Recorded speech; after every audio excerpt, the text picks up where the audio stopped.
When we look back on this moment in time in 4 years from now, you ask, Sean, what is the moment that Anthony Edwards truly arrived? I'm gonna say game 4 of the Western Conference first round matchup between the Timberwolves and the Suns, where Anthony Edwards is going blow for blow, bar for bar, shot for shot, whatever metaphor you wanna use, against one of the all-time greats in Kevin Durant, ultimately sweeping the Phoenix Suns.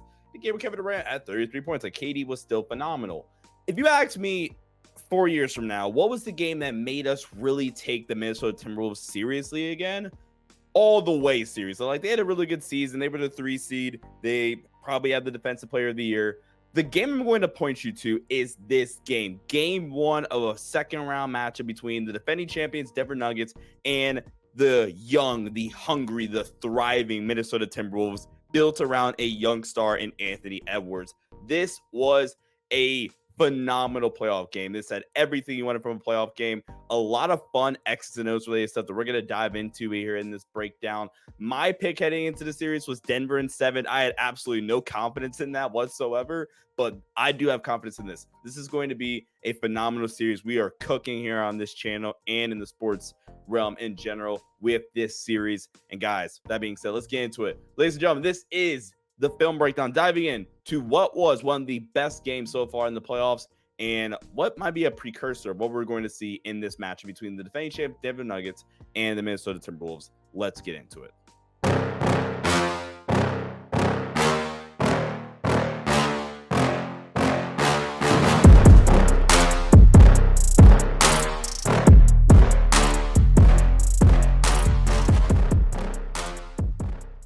One of the reasons why Anthony Edwards is a budding superstar, if he's not already a superstar and top 20 player on the planet, is his ability to also be a high-level defender. First play of the game, the Timberwolves kind of set the tone right away. Anthony Edwards is guarding Jamal Murray here. First play of the game, the Nuggets go to their two-man action of Jokic and Murray. First off, shout out to Karl-Anthony Towns, immediately recovering back, another ball screen in the middle of the floor. Anthony Edwards does a great job staying with Jamal Murray, not giving up any advantage, and pokes the ball away. Nikola Jokic just picks up 3 seconds in the key.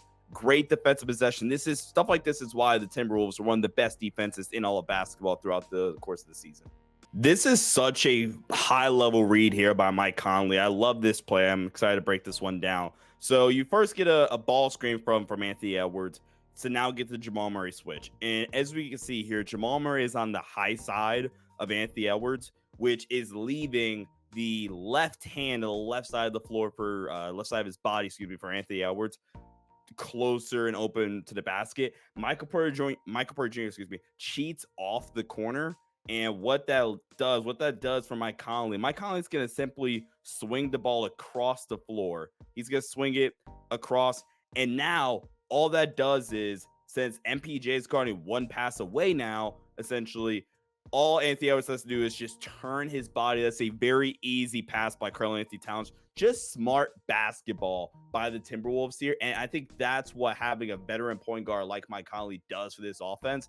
These more high-level reads, it doesn't put any more pressure on Anthony Edwards. I think the name of the game of the NBA playoffs from a player perspective is, how can I get the easiest shots possible? And stuff like this is an easy 2 points that Ant doesn't really have to work for. And the Timberwolves off to a blazing start in this game 1. All right, first things first. This is an incredible defensive possession by the Denver Nuggets.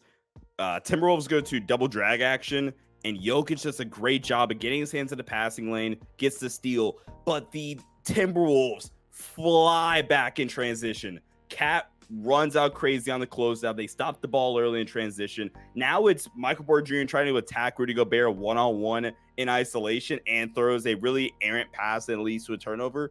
Rudy Gobert is one of the more generational defenders of all time. I think he's starting to get disrespected because of the fact that he's going to probably win his 4th Defensive Player of the Year award. Listen, is Rudy Gobert a realistically speaking 4-time Defensive Player of the Year, worthy player? No, probably not. Because I do think there are other guys like Anthony Davis. I think there are more guys that are more deserving of winning another award or two. But plays like this is why Rudy Gobert is a generational defender.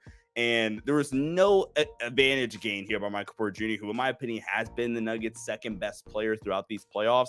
This is a really just technical possession by the Timberwolves in terms of the transition defense. And Rudy Gobert shows why he's probably the defensive player of the year by being able to guard MPJ one-on-one in isolation. No help there. Forces the turnover. What makes Denver so unfair to guard is they probably have 3 of the 6 or 7 most unstoppable actions in basketball. They have, and one of them we're going to get to later, obviously you have Jamal Jokic, 2-man game. You have their 3-man action, whether it's Jamal, Aaron Gordon, and Nikola Jokic, or it's Jamal, MPJ, Nikola Jokic, or it's kind of the 2-man game dribble handoff action that they go to with Jokic and Michael Porter Jr., and they go to that here. It's very simple, nothing too complicated to break down. They go to their delay series. Delay just means 5 out, space. The floor is properly spaced. Jokic acts like he wants to go to Reggie Jackson, maybe go dribble handoff game, or just, spread pick and roll.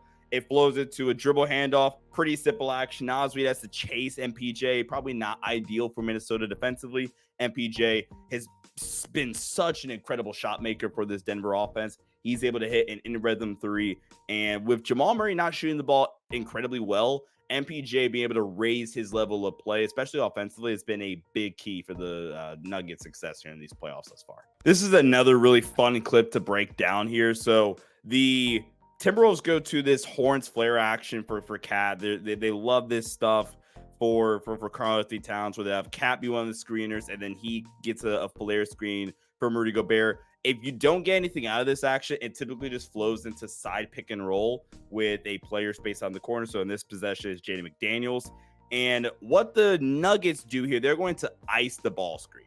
And icing just means to keep the ball to one side of the floor. Aaron Gordon does a great job of jumping out in front of the screen, not allowing Ant to use it. And a fun counter or a fun wrinkle you can do to counter what this ice ball screen coverage is you can just flip the screen and essentially have Anthony Edwards snake it back to the middle of the floor.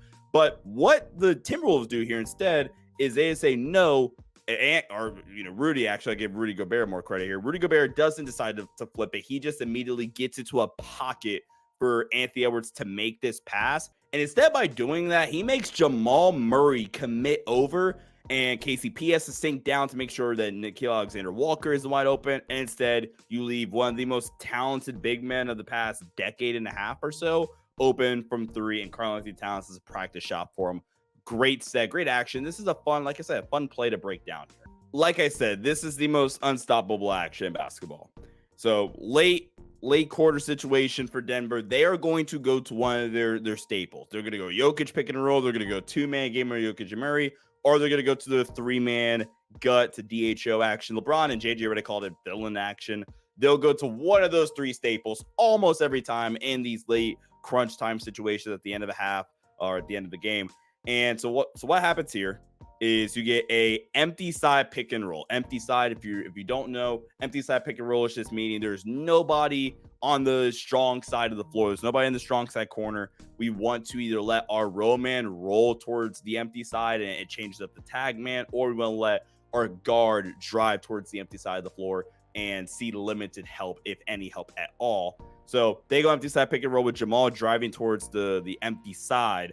And when Jokic gets this pocket pass from Jamal Murray, this is why this is the most unstoppable action in basketball, is because Rudy Gobert is going to step up, and this just enables Aaron Gordon's superpower in this offense. If you help off the baseline, that's how Aaron Gordon has a game 3 against the Lakers where he just goes berserk, because this is his offense. Jokic, some people think that's a shot. No, that is a planned pass by Nikola Jokic to Aaron Gordon along the baseline. Unstoppable action. You can't help off of MPJ. You can't help off of KCP. So that means the help has to come from somewhere. It's going to come from the baseline, from the dunker spot with Rudy Gobert, and Aaron Gordon gets a wide open lob. This is something that they run time after time after time. It's almost money.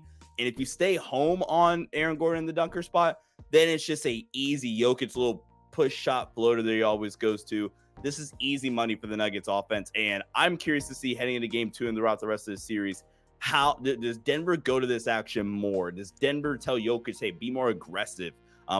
That is a chess match I'm really excited to look forward to heading into game 2 and throughout the rest of the series. Start the second half. The Denver Nuggets go to one of my personal favorite sets, Horns Out Step Up Screen. Horns Out Step is the name of the play, rather. And they run it for Jokic, and they do it so creatively. The creativity, the versatility of Nikola Jokic, and like I said, the creativity of Michael Malone, the head coach. And how this works, you have the Horns Out action. Jokic pops out, and Jamal Murray comes over the top, and then you get a step-up screen from the corner from Aaron Gordon. This puts Karl-Anthony Towns in a really tough bind, because typically how most teams would guard a step-up screen, since you're really out of position, most teams are going to switch this action, and that forces Rudy Gobert to step up and try to stop the ball, because if he doesn't step up and he stays with Aaron Gordon, that's a wide open drive for Nikola Jokic. He steps up, and Aaron Gordon has all the advantage in the world towards the basket because he is on the high side. Karl-Anthony Towns is on the high side, meaning Aaron Gordon has leverage towards the rim. You very rarely want to help off of like ball screen action with Denver, like I said, on MPJ and KCP. So this is a wide open dunk for Aaron Gordon. The Lakers run this action a lot, actually. I've broken that clip down a few times for them as well. Like I said, one of my favorite plays, and Denver gets a very easy lob for Aaron Gordon out of it. And now Jamal Murray is getting going. He is genuinely one of the best tough shot makers in a playoff setting that I've ever seen. Hit 2 game winners over my Lakers this season in the playoffs, obviously. And on this possession, spread pick and roll with him and Nikola Jokic. Rudy Gobert is the low man and help. And the level of body control it takes to be able to embrace 7 foot plus Rudy Gobert, embrace the contact, get the ball up on the rim. And again, the body control, the acrobatics it takes to get this shot to fall. Big time shot for Jamal Murray here. In my opinion, one of the most valuable assets for a role player in today's NBA, essentially really just for any basketball player, I think it's so important for your ability to be able to attack and make decisions off of closeouts. And in this fourth quarter, Naz Reid goes berserk and proves why he won 6th Man of the Year. And a lot of these plays are really just him attacking off of closeouts. And it's so important that you are able to do that very early on in the fourth quarter for Minnesota. Minnesota dribble handoff, swing up to the top of the key to Naz Reid, initiating 5-out action, or delay action rather. Fake the dribble handoff, which essentially now forces Jamal Murray to step up and take the Naz Reid drive. Naz Reid is able to get into the body, create contact, finishes at the rim. Again, Naz Reid's ability to put the ball down the floor, he's truthfully one of the more skilled bigs in the NBA with the ball in his hands. And this as a scoring punch in minutes when maybe Anthony Edwards either does that as a going or is on the bench. This is important for this Timberwolves offense. And the fourth quarter was really the Naz Reid show until late, where Anthony Edwards really got going again. And also shout out to Mike Conley, because early in this game, Naz Reid was not going, but little stuff like this is a way that Minnesota can get him involved to get him some cheap, easy buckets, even when he's not playing well. Again, this is why it's so important to be able to attack closeouts. So Anthony Edwards is going to try to attack this switch here. There is already 8 seconds left on the shot clock, so he kind of goes a little bit late. Good kick out pass. And Naz Reid attacks the closeout, is able to put the ball down on the floor. Great corner skip pass to Mike Conley. Mike Conley was phenomenal tonight. I mean, again, we already talked about Conley a little bit, but Mike Conley's ability to facilitate, run an offense, make high-level reads, and be a great off-ball floor spacer as well really is a big part of this Timberwolves offense. And Naz Reid's ability to put the ball down on the floor, attack closeouts, and make a decision off the closeout. It's one thing to be able to attack the closeout, but can you think and react to what the defense does after you attack a closeout, wild closeout especially, where the defense is now going to be scrambling? Great pass here by Naz Reid. I think this is honestly his best skill set, because this flows into his scoring ability. This is why he's such a natural fit in this Timberwolves offense, and this is a big-time shot by Mike Conley. But don't forget the boy Jamal Murray, because like I said, one of the most insane tough shot makers in a playoff setting that I've ever seen. The Nuggets go to a ball screen. They get the switch with Karl-Anthony Towns. A step back, falling down, and 1-3 for Jamal Murray. These are the shots that have given me PTSD as a Laker fan, because I know Jamal Murray can hit these shots with relative consistency. And honestly, this series might come down to one or two things. It might come down to, from Denver's perspective. I know I'm going to give my more series outlook at the end of the video, but this series might come down to, can Jamal Murray be Jamal Murray for 4 quarters? Because I think, and that's why I kind of got the sense after round 1 that Denver, that's not the best version of Denver what the Lakers saw in round 1, and obviously what Minnesota saw tonight tonight at the time of this recording in game 1 of this series, because Jamal Murray has not been Jamal Murray for 4 quarters in a game yet this playoffs. He's had some spectacular 4th quarters, some spectacular second halves, as this game will indicate. But Jamal Murray being essentially nowhere to be found for a full half and then kind of getting it going, if he's playing at this level for a full 48 minutes, that makes this Denver team even more tougher to guard. He had, 17 points all in the second half? I mean, you give him another 10 in the first half, Denver probably wins this game. So that's something to keep a close eye on, because, again, this is stuff that Jamal Murray can do with relative consistency in the playoff setting, and Denver just hasn't gotten it quite yet. One of the things you guys hear me talk about a lot, or you're going to hear me talk about a lot with, especially with me evaluating draft prospects again this season, is quick twitch, like speed or quickness or athleticism, rather, I guess is the better word. Quick twitch athleticism when creating in space. And the reason why that having that quick twitch athleticism or quick twitch burst, if you will, the reason why it's so important is because it can get you just enough space to get your shot off and get a quality look. Whereas if you don't have that quick twitch athleticism, then you're going to have to settle for a much tougher shot. And if you're a good shot maker, then sure, you'll be able to hit it. But D'Angelo Russell's a great example of this, where he is a great shot maker, but he does have that quick twitch athleticism, that can allow him to generate high quality looks in a playoff setting where defenses are going to be a little more keyed in on him. And this possession is a great example of that. Aaron Gordon, they get the switch. Aaron Gordon's now matched up with Anthony Edwards. There's 10 seconds on the shot clock. Anthony Edwards guarded by Aaron Gordon. He's just going to drive, go snatch back, crossover, and his quick twitch athleticism is so important for him here on this play. Because, again, if he didn't have it, this is a way tougher shot. Aaron Gordon probably doesn't bite as hard as he does here. And we're probably settling for a contested fadeaway jumper with a hand in his face. But the quick twitch athleticism gets him enough space. This is a high-quality shot for your number 1 option in a playoff setting. I don't care. And Anthony Edwards is able to knock down the shot. Incredible shot maker and great job at manufacturing space here with a very limited amount of time. Great play here by Anthony Edwards. Once again, the ability of Naz Reid to attack closeouts at a high level, it really just shows up in a massive way. Aaron Gordon tags on the roll by Rudy Gobert, which means when Anthony Edwards makes his skip pass to Naz Reid, because Aaron Gordon's tagging on the Rudy Gobert roll, that means that this closeout is going to be more of a long closeout. And if you watch this, Aaron Gordon is arriving on the pass very much off balance. So Naz Reid is now able to attack this closeout with great discipline, great technique, attack the closeout, get to the rim, gets the and one here. Again, like I said earlier, guys, one of Naz Reid's, if not Naz Reid's best trait as a basketball player is his ability to make plays while attacking off a closeout, gets it and one in a very big spot here in game 1. Like I said, in crunch time, Denver's going to go to one of their 3 actions. They're going to go to their gut DHO action. They're going to go to a spread pick and roll with Jokic and Murray. They're going to go to Jokic post-ups. They go to their gut to DHO action, or Finland, like Braun and JJ Redick talked about in the Mind the Game podcast.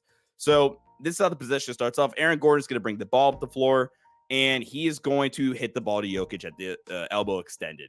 They get this gut screen from Aaron Gordon, and Jamal Murray's not able to attack off the drive, get a very easy floater here. Now, next possession here for Minnesota. They're going to try to go back to it again, and Minnesota is prepared for it now. You get the rip screen now before you go into it. The rip screen for Jamal Murray to clear through. Again, ball thrown into Jokic. Aaron Gordon sets the screen. Jamal Murray gets the handoff. Jay McDaniels does such a good job pressuring the ball on Jamal Murray. Now, Naz Reid is at more of the level on this play, so Jokic is getting freed open here on the pass. You have Aaron Gordon in the dunker spot. So again, we're getting back to that most unstoppable action basketball that we talked about earlier in the video. But Rudy Gobert and his generational defense nukes the play. He baits Nikola Jokic in here to throw the lob, knowing that he is ready. He gets the deflection, and now the Timberwolves are able to push it the other way. Such a great defensive play here by the Timberwolves. Great job of noticing that they are going back to the same action. So great scouting on the Timberwolves part, and ultimately leads in the steal, trying to put the game away in game one. And it takes a superstar to put the Denver Nuggets away. And Anthony Edwards is that superstar. They are on a 16-7 run in the last 4 minutes of game time. And Anthony Edwards is going to ice officially this game and give the Timberwolves a 1-0 series lead. He waves Karl-Anthony Towns through, and just the turnaround jumper. He is a ridiculous shot maker. He's been a ridiculous shot maker in this playoffs, and now Denver's forced to call timeout. Anthony Edwards has arrived. I think we're going to have some very interesting conversations about Anthony Edwards if the Timberwolves are able to pull off this series win. They win game one. They have the momentum heading into game two. I am very, very curious into seeing how Denver adjusts heading into game two. But give you guys my quick thoughts and my kind of overview and outlook of the series now following game one. I'm still going to go in my gut and go with Denver in 7. Again, is Jamal Murray going to be this bad for a half, or like he's kind of been all playoffs throughout the rest of the series?